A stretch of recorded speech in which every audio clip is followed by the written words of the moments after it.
Hey, what's up everyone? Welcome back to the channel. This is Smart TCG, and today we're going to be going over arguably one of the best decks, if not the best deck in the Pokemon TCG right now, Giratina VSTAR. We're going to be going over exactly how you should be playing it, how you should be sequencing it, and everything that you need to know about the deck. Giratina has been performing incredibly well over the past couple of weeks, and I really do think that it can beat anything in the format. This list is a little bit more unconventional than a lot of them, and I think that this is probably the best way to play it as of right now. So with that being said, we're also doing a booster box giveaway at 5,000 subscribers, so make sure to hit that subscribe button as well. We're super close to that, and thanks for all the support as always on the videos. That being said, we got Giratina VSTAR here with 280 HP with that lost impact, being able to deal 280, and you put 2 energies attached to your Pokemon into the lost zone. Star Requiem VSTAR is one of the most powerful attacks ever put on a Pokemon. If you have at least 10 cards or more in the lost zone, your opponent's active Pokemon is instantly knocked out. Here is the list that we're going to be playing. We're going to be playing triple Pokégear because consistency is king, and one of the issues this deck runs into is consistency problems. We also have 4 Switch Cart as well. It's very, very good in the Tina mirror match, especially when they start to use Sableye, and also just good versus lost zone decks in general. Also, with Urshifu and Teleon rising in popularity, being able to heal that little bit extra damage off is very, very good. I've decided to go with no escape ropes and just switches instead, and the reason is that oftentimes when I'm playing games, the escape rope ends up actually helping my opponent get something out of the active that I actually want to knock out with Law's Impact. So I do think that Switch is a little bit better as of right now, and it also moves the Giratina out of the active spot too, which Switch Cart does not. So I do think that, you know, still playing either Switch or escape rope is something that's very, very important to do. Most importantly, I have no water energy in this list, and the reason is that water energy sometimes causes issues with Giratinas, whereas when you might need to draw, you know, into something like a grass energy or psychic, and then you draw into water energy, it can get a little bit awkward. And also it is quite hard to pull off things like Radiant Greninja, especially with your deck not playing cards like Pokestop, Force Seal Stone, and more just, you know, certain consistency cards that Turbo Lost Box has that this deck does not. So it's just a little bit harder to pull off Ninja, and also players are so prepared for it anyways. But with that being said, the deck list is going to be in the description. Make sure to go check it out, and let's go hop into exactly how you should be playing Giratina VSTAR. Alrighty, so hopping into our game here, it looks like we're going to be going up against Mew VMAX, the deck that just most recently won the World Championship. So this is going to be great practice for us to see how our Lost Zone Tina deck is able to do against one of the big powerhouses in the Pokemon TCG. So looks like they got themselves a Meloetta paired up with a fusion energy there, so pretty decent start. Now the important thing in this matchup is you want to be using things like a Giratina versus their 2 prizers, but when they have things like Meloetta, you really want to focus on using cards like Cramorant to be able to deal with something like that Meloetta. So as of right now, that is definitely something that I want to focus on. When it comes to this situation, I have Comfey and Colress. You always want to Colress first before Comfey in most circumstances, because Colress gives you more information on what kind of your goal is for that turn. You know, something that's really, really important is always trying to make sure that you set goals every single turn, and I think that that's, you know, something that's really, really important. So what this does is it allows you to get a better idea on what you actually want to do during this turn, which makes that last flower selecting much easier. You know, for example, if you're just looking for one card and you Colress's experiment first, and then you just need to find that one last card, you know exactly what you need, like what you need to take off, you know, like flower selecting, right? So that's, you know, really, really important, is to always kind of look at it like that. So we got ourselves a very, very good start here. I'm gonna use the Battle VIP Pass, getting myself down a Radiant Greninja and also a Cramorant here. Very, very solid start. We got turn 1 Cram, which is absolutely fantastic. We're going to use Radiant Greninja here before flower selecting, just giving us more information first as how we want to approach this matchup. So we're going to discard and draw 2 here, looking for honestly another Nest Ball or VIP Pass to allow us to get down a second Giratina, and that's pretty much all we need in this spot. So here's flower selecting. We can get the Path to the Peak here, most importantly, and potentially slow them down. So we're going to take Path over the Switch Cart just because the upside is so high.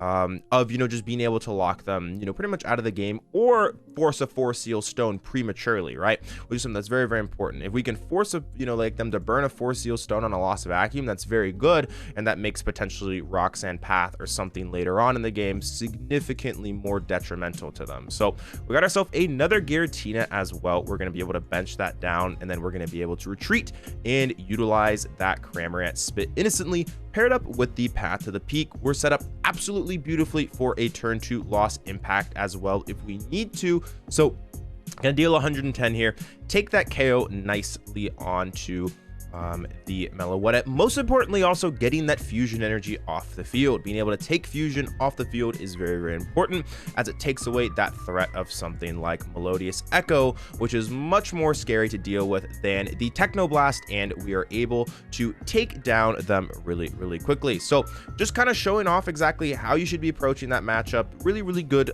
there for us, and we're able to get the first game pretty quickly. Giratina played up with the Path to the Peak is pretty good. All right, let's get into the next one.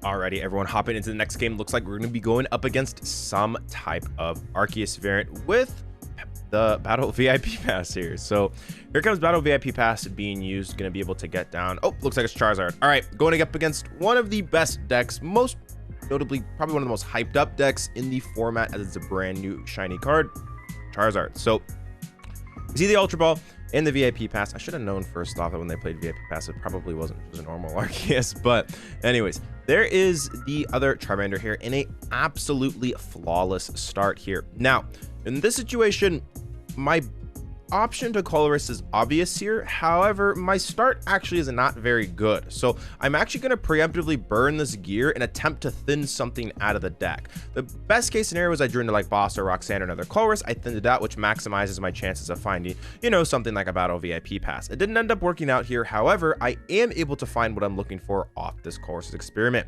Losing one Boss's orders is a little bit unfortunate, but losing Manaphy is not a problem at all. So we're going to grab ourselves these 3 cards. Gonna utilize that VIP Pass here.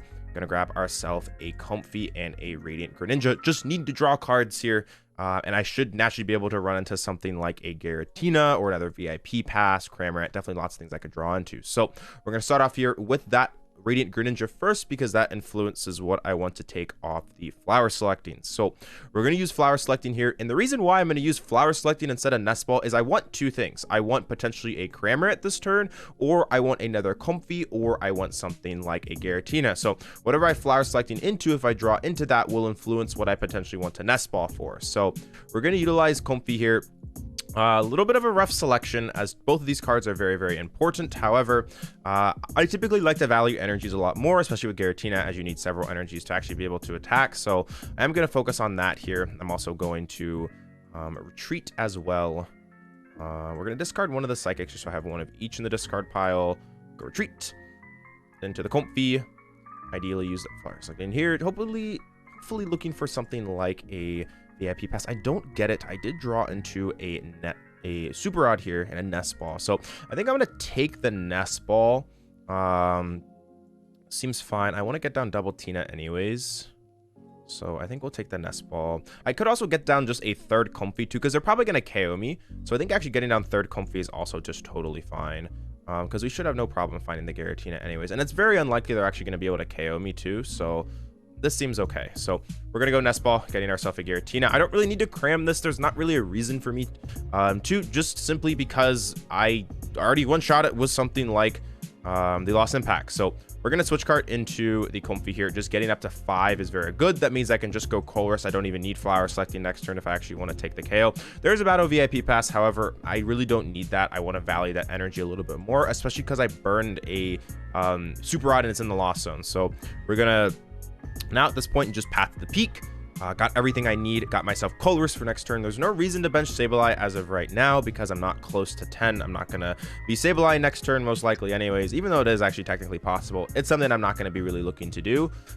So we're going to pass it off to them here. So we'll see exactly what they're able to do. Path is such a powerful card against the Charizard deck. Charizard's one major weakness is something like the Path of the Peak, so there is a good chance that we're just able to completely lock them out of the game here if they aren't able to remove that path, and this is something that happens all the time. However, they did get themselves the Artisan. The big question is do they have Arceus V-Star? And that's exactly what they're going to be able to do here. So here comes Arceus V-Star. All right. Let's see. All right, there comes the Arc. Here is the Starbirth as well. All right, let's see exactly what they're doing here. Gonna draw a couple cards. All right. There is the rare candy as well going into Charizard, and probably a Pidgeot as well. We first see the Pidgeot. That's a sign now that Charizard's coming out here. Gotta assume that rare candy is on its way, or the Charizard, whichever one they are looking for. Maybe even just a draw supporter if they don't have it yet. Would definitely make sense here. So there is the quick search getting a anonymous card, which was most likely either the rare candy or the Charizard. We do see the Charizard coming out, which does mean that they're going to be able to use that ability here.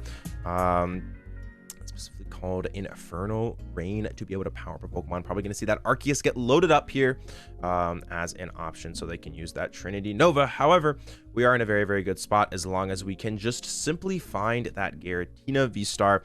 We should have no problem finishing them off very, very easily. So 200 damage coming onto that Comfey there, taking it out. And we're going to be able to go promote Comfey. Utilize that Greninja here with that concealed cards. Discarding a Psychic Energy here. We're going to super out this turn anyways, so I think we're just going to throw away this Psychic here. Draw a couple cards. There is the Giratina. Absolutely fantastic. We can use Artisan here. Not really anything I honestly want on the field. I just want another Giratina at this point too, so we're not going to grab anything here. We're going to evolve into Giratina. We're going to use Colress's Experiment, just getting up to 7 here first. 1, 2, 3, 4, 5, 6, and 7. We'll go 1, 2, and 3. I guess we'll probably take the gear over the Jet Energy at this point. But then again, if I don't take Jet or Switch, I guess the Tina might get stuck in the active. So I think it might just be better to hold the Jet Energy instead. Just so I have more Switch options. So I think this is like probably okay. Because like at this point, like I don't need Divine Colress every single turn now. So I think this is totally okay. So, all right. Now, I can Flower Selecting first. However, I do want to just super out all these energies back in the deck. Like, that's pretty much all I need to do here. Because I want to just Mirage Gate this turn into them. So we'll go Mirage Gates. 1, 2. 1, 2. And then we'll go Giratina number 2. Mirage Gates. 1, 2. Get these both onto here. And now I will Flower Selecting because that's a lot more safe for me to do so. So I wanted to use the Mirage Gates to thin them out first, and then this makes it a lot more safer for me to actually make this play. Now, I do lose my second Switch, which is actually very scary. However, keeping around boss is probably just more important than anything else. Losing to both of your boss feels really, really bad, so I think that's a little bit more important than anything else as of right now. So we're going to use Jet Energy. Going to be able to jet into the Giratina here, and we're going to be able to utilize that Lost Impact to be able to take a knockout. Now, most importantly, they're not able to KO this as of right now because we do go down to 4 prizes, which means that they max out at 240, which means that then we can just use something like Star Requiem. So things are looking very good for us as of right now. I think we're gonna toss away the Grass Energy because I just have another Grass Energy in hand regardless. So I think that's just safer to toss these 2 away. And now I'll be able to utilize that Star Requiem the next turn to take a knockout on that Charizard. So things are looking very, very good for us. There is a Mirage Gate paired up with another Colress's Experiment, which is great.